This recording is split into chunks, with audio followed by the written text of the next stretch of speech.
জীবনে চলার পথে আমাদের অনেকে অনেক রকম কথাই বোঝায়, শেখায়, জানায়। তার মধ্যে একটা কথা আমি অনেকের মুখে বহুবার শুনেছি।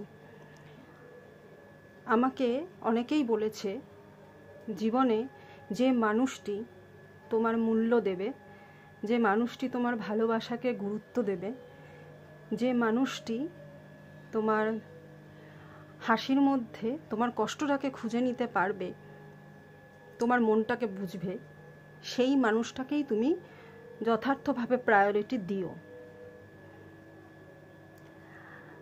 আমার কথাগুলো গ্রহণযোগ্য মনে হয়েছে, কিন্তু সর্বোপরি আমার সেই ব্যক্তিটি, যে ব্যক্তিটি এই সব দিক দিয়ে আমাকে বুঝবে, এটা আমার মতামত, যে আমাকে বুঝবে, যে আমার সঙ্গে থাকবে, আমার পাশে থাকবে, সেই মানুষটি আমার কাছে থাকুক আর না থাকুক, সে আমার ফার্স্ট প্রায়োরিটিই হয়ে থাকবে। আমার কাছে ফার্স্ট প্রায়োরিটি সেই জন্যে আমার বাবাই।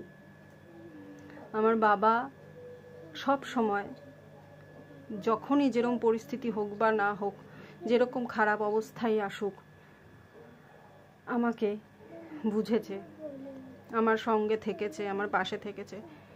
ঝগড়াঝাটি করুক কি শাসন করুক, যাই করুক, মানুষটা আমাকে গুরুত্ব দিয়েছে, আমার ভালোবাসার গুরুত্ব দিয়েছে। আর আমার কেন, আমার মতো প্রচুর মেয়েরাও ওই এক কথাই বলবে যে বাবার থেকে বড় প্রায়োরিটি আর কেউ হয়তো পেতে পারে না। ফার্স্ট প্রায়োরিটিটা বাবার জন্যেই রইল। তারপরে যদি কেউ সঠিকভাবে গুরুত্ব দেয়, ভালোবাসার মূল্য দেয়, সঠিকভাবে বোঝে, তাহলে ব্লেসড, সত্যিই আশীর্বাদ প্রাপ্তা সেই মেয়েরা। ইভেন আমিও তাই। কিন্তু প্রায়োরিটির কথা যখন আসে, সবার আগে বাবাকেই প্রায়োরিটি দেব। বাবা মাথার উপর আজ আর নেই, চলে গেছেন, কিন্তু আজও আমি ভালো আছি। আজও আমি শত দুঃখের মধ্যেও ভালো আছি, আনন্দে আছি। তার কারণ একটাই, আজও আমি আমার বাবাকে ফার্স্ট প্রায়োরিটিটাই দিই। ব্লগ কেমন লাগছে অবশ্যই অবশ্যই জানিও বন্ধুরা।